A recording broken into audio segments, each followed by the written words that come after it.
रवि कुमार, स्वागत है आपका रेनेशा आईएएस में। चलिए, अभी हाल ही में नियोजन नीति जो है हाईकोर्ट के द्वारा रद्द कर दिया गया है। इस संदर्भ में जो ओरिजिनल कॉपी थी, उसके अनुसार मैंने समझाने का प्रयास किया था, लेकिन बहुत सारे रिक्वेस्ट आ रहे थे कि इसे फेस वीडियो के माध्यम से भी समझा दिया जाए, ज़्यादा बेहतर रहेगा। इसके अलावा इस पर भी आज हम लोग चर्चा करेंगे कि आगे क्या-क्या संभावनाएँ बची हुई हैं। इसके अलावा इसके संवैधानिक पहलुओं पर भी हम लोग विचार करेंगे। तो सबसे पहले इस बात पर हम लोग विचार करते हैं कि जो माननीय हाईकोर्ट के द्वारा 111 पेजों का निर्णय दिया गया है, उसके अलग-अलग पहलुओं पर हम लोग विचार करते हैं और इस चीज को भी आप ध्यान रखेंगे कि यह निर्णय जो है आपके लिए अत्यंत महत्वपूर्ण है और सरकार के लिए भी अत्यंत महत्वपूर्ण है। अब दोनों पक्ष यह सोचने को मजबूर हो गए हैं कि नियोजन नीति आखिर कैसी बननी चाहिए, है ना? सरकार ने भी अपनी ओर से प्रयास किया था, मैं शुरू से कहता हूं, क्योंकि आर्टिकल 16 में लोक नियोजन के संदर्भ में समता की बात की कही गई है। वहां पर धर्म, मूलवंश, जाति, उद्भव, लिंग, जन्म स्थान इत्यादि के आधार पर भेदभाव नहीं करने की बात की गई है।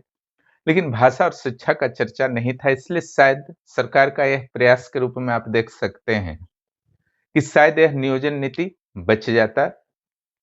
बस एक छोटा सा प्रयास के रूप में आप इसे देखिए, लेकिन यह रद्द हो चुका है, क्योंकि जिस केस में रमेश हासदा केस के रूप में जो आप प्रसिद्ध देख रहे हैं, इससे झारखंड कर्मचारी चयन आयोग की जितनी भी परीक्षाएं थी, पूरी की पूरी तरह से प्रभावित हुई। हर वैकेंसी में आपने देखा था, स्पष्ट रूप से लिखा हुआ था कि रमेश हासदा केस से यह विज्ञापन प्रभावित होगा और पूरी तरह से प्रभावित हो गया। तो यहाँ पर जो याचिकाकर्ता थे, उनका यही डिमांड था कि जो रूल बनाया गया था 2016, तो पहले ही संवैधानिक घोषित हो चुका था, रघुवर दास के द्वारा जो बनाया गया था। तो 2021 जो है उसको प्रतिस्थापित करके बनाया गया। तो वहां पर रूल नंबर 2 और rule number 7, okay. Rule number 2 में यही था आपका, मैट्रिक और इंटर से रिलेटेड था। इसमें आरोप लगाया गया था कि सरकार पर कि आर्टिकल 14 और 16 का यह उल्लंघन करता है। जबकि रूल नंबर 7 जो था, इसमें हिंदी इंग्लिश को क्षेत्रीय भाषा में शामिल नहीं किया गया था। उस संदर्भ में यह सुनवाई, उस संदर्भ में शिकायत दर्ज कराई गई थी। इन दोनों को एक तरह से मान लिया है कोर्ट ने। रमेश हासदा केस में अगर पहले पार्ट पर रूल नंबर 2 के विरोध में देखा जाए, तो उसमें जो मैट्रिक और इंटर बाहर से करने वाले गैर आरक्षित वर्ग के अभ्यर्थी थे, उनको फॉर्म भरने से मना किया गया था कि आप नहीं भर सकते हैं क्योंकि आपने बाहर से किया है। इसे भेदभाव माना गया था आर्टिकल 14 के तहत। तो विधि जो है, आपका भेदभाव नहीं करना चाहिए, सारे लोगों के लिए समान होना चाहिए।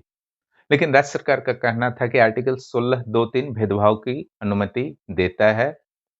तो यहाँ पर माननीय हाईकोर्ट के द्वारा कहा गया कि ठीक है, भेदभाव कीजिए, लेकिन युक्ति-युक्त होना चाहिए, रीज़नेबल होना चाहिए, और इस भेदभाव को रीज़नेबल नहीं कहा जा सकता है, क्योंकि यह मूलाधिकार का उल्लंघन होता है कि अपने स्टेट में आप किसी को वहाँ जो नियोजन हो रहा है, उसमें भाग लेने का अवसर ही नहीं प्रदान कर रहे हैं। दूसरा जो था रूल नंबर 7, नियमावली 2021 का दूसरा जो आपका विवाद का जड़ था, रूल नंबर 7, जिसमें हिंदी इंग्लिश को बाहर किया गया था। उसमें माननीय हाईकोर्ट के द्वारा स्पष्ट किया गया कि यहाँ पर हिंदी बोलने वालों की एक तो अच्छी खासी संख्या है, इसे आप बाहर नहीं कर सकते, क्योंकि यह आर्टिकल 16 के भी उल्लंघन का मामला है कि अगर जितने भी क्षेत्रीय भाषाओं को आपने शामिल किया है, अगर कोई व्यक्ति इन सारे भाषाओं को नहीं जानता है, तो फिर तो वह वंचित हो जाएगा, वह लोक नियोजन से वंचित हो जाएगा। तो यह आर्टिकल 16 का उल्लंघन है। हालांकि सरकार ने आर्टिकल 29 के संदर्भ में बचाव अपना किया था कि अल्पसंख्यकों के संस्कृति, लिपि और भाषा के संरक्षण की दृष्टि से इस तरीके का निर्णय राज्य सरकार ने लिया है। लेकिन हाई कोर्ट के द्वारा यह कहा गया कि नहीं, आप जो है आर्टिकल 29 और आर्टिकल 16 दोनों को आपको महत्व देना है, और आर्टिकल 16 को आप हावी नहीं कर सकते हैं, आर्टिकल 16 पर हावी नहीं कर सकते हैं, आर्टिकल 29 को। और क्षेत्रीय भाषाओं का विकास कीजिए, कोई प्रॉब्लम नहीं है, लेकिन हिंदी इंग्लिश के बल पर कीमत पर नहीं। यही चीज हाईकोर्ट के द्वारा 110 पेजों में स्पष्ट किया गया है, सभी पक्षों की जानकारी दी गई है। सुप्रीम कोर्ट में चले अनेक छोटे बड़े केसों के भी उद्धरण दिए गए हैं, जिसके आधार पर यह डिसीजन दिया गया है। हालांकि राज्य सरकार के बाद पास अभी भी अवसर है कि वह सुप्रीम कोर्ट जा सकती है, लेकिन राज्य सरकार पर यहाँ के युवा दबाव बना रहे हैं कि आपको सुप्रीम कोर्ट जाने की जरूरत नहीं है, उसकी जगह सही नियमावली और संवैधानिक नियमावली बनाया जाए, है ना।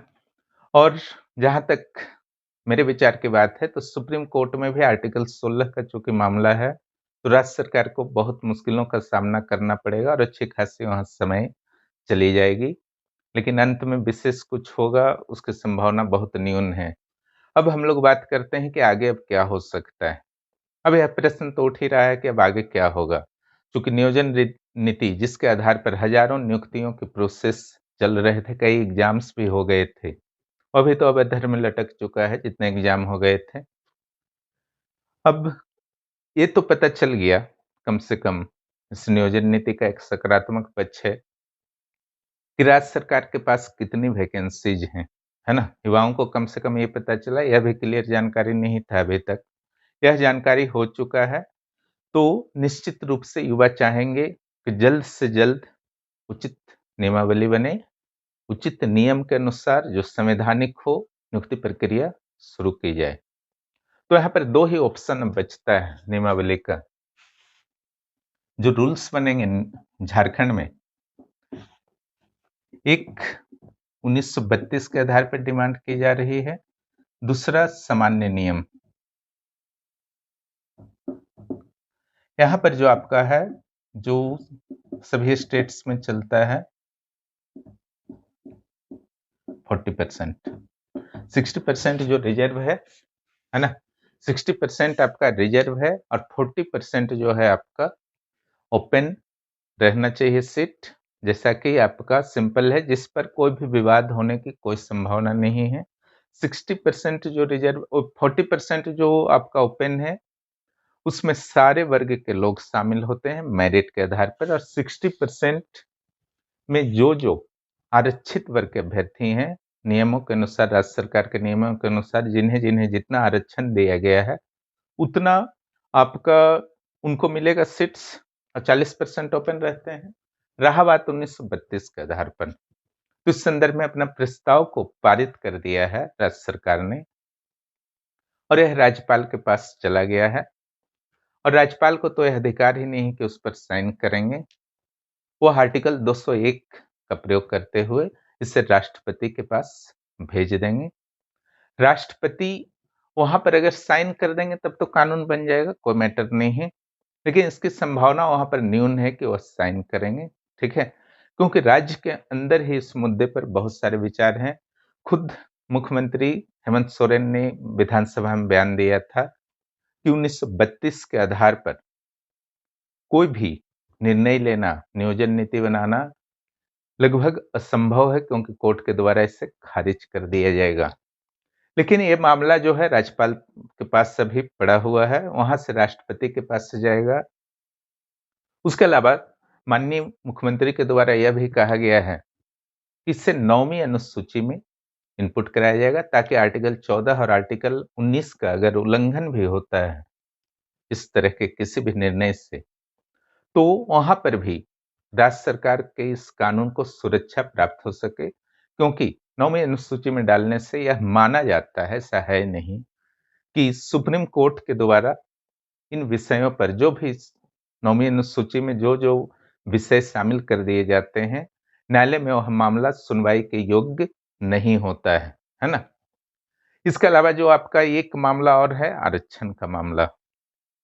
राज्य सरकार ने प्रस्ताव दिया है कि 77% आरक्षण जो है अब झारखंड के निवासियों को प्राप्त होगा। राज्य सरकार की इच्छा है, लागू नहीं हो पाया है, क्योंकि यह अधिकार जो है पूरी तरह से संसद का है, यानी कि केंद्र का है।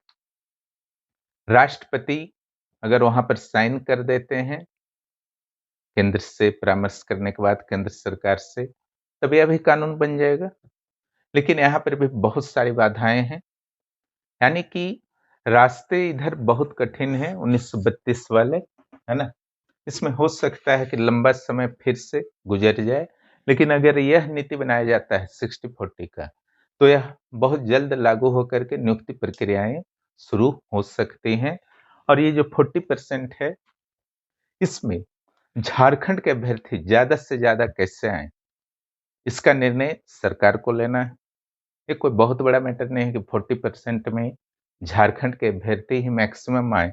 यह सरकार कर सकती है मेरे विचार से, उसके बहुत सारे तरीके हैं। और जेपीएससी में सरकार ने खुद कहा था कि 90% से अधिक जो है झारखंडी अभ्यर्थियों का चयन हुआ है। 1932 का मामला हो या 77% आरक्षण का मुद्दा हो, अगर अन्य राज्यों का उदाहरण अगर हम लेते हैं, तो एकमात्र आपका तमिलनाडु राज्य है जहां पर 69% आरक्षण वर्तमान में दिया जा रहा है। इस पर भी हम लोग बात करेंगे, 69% पर भी। लेकिन और भी, झारखंड ही नहीं है, अन्य राज्य भी हैं, जैसे कर्नाटक है, वहां पर 56% ईडब्ल्यूएस को छोड़ करके आरक्षण का प्रस्ताव लाया गया है। झारखंड में 77%, महाराष्ट्र में 66%, तेलंगाना में 62%, है ना? और हरियाणा में 67%। लेकिन वास्तव में जो अप्लीकेबल है वर्तमान में, जो 50% की सीमा को पार करता है, इससे तो पार कर चुका है। 10% स्वर्ण आरक्षण के बाद 60% आपका हो चुका है। अगर 69% आरक्षण की बात की जाए, तो वर्तमान में तमिलनाडु राज्य में है, और इसका श्रेय जाता है वहां की पूर्व मुख्यमंत्री जयललिता को। जब आरक्षण की वहां बात चल रही थी, प्रयास हो रहे थे, तो उस समय 1992 का इंदिरा साहनी केस का वाद भी नहीं आया था। लेकिन जब वह आरक्षण का मामला जाता है केंद्र सरकार के पास, राष्ट्रपति के पास जाता है 69% का मामला, तो जयललिता के नेतृत्व में एक बहुत ही बड़ा प्रतिनिधिमंडल दिल्ली गया था, ताकि राष्ट्रपति से इस विधेयक पर साइन कराया जाए, क्योंकि वहां के राज्यपाल ने आरक्षित कर लिया था और राष्ट्रपति के पास भेज दिया था। 1 महीने के अंदर शंकर दयाल शर्मा उस समय राष्ट्रपति थे, उन्होंने साइन कर दिया था। केंद्र सरकार पर दबाव बनाने में सफल रही थी। उसके बाद इंदिरा गांधी इंदिरा साहनी मामले में 50% की सीमा भी निर्धारित कर दी गई थी, तो इससे बचाने के लिए 9वीं अनुसूची में भी उन्होंने शामिल करवा दिया था, केंद्र सरकार पर दबाव डाल करके। तो वर्तमान में वहां 69% आरक्षण दिया जाता है, 10% स्वर्ण आरक्षण को छोड़ करके। ये तो रहा तमिलनाडु का कहानी। इसके अलावा अलग अलग राज्यों का भी मैंने बता दिया, जहां पर डिमांड की जा रही है 50% से अधिक आरक्षण की। तो यहाँ पर जो आपका 2007 में फिर एक मामला आता है ना, कुल्हो बनाम तमिलनाडु सरकार, उसमें सुप्रीम कोर्ट ने क्लियर कर दिया कि 9वीं अनुसूची में भी अगर कोई विषय है, तो निश्चित रूप से सुप्रीम कोर्ट को समीक्षा करने का अधिकार है, सुप्रीम कोर्ट को नहीं रोका जा सकता है।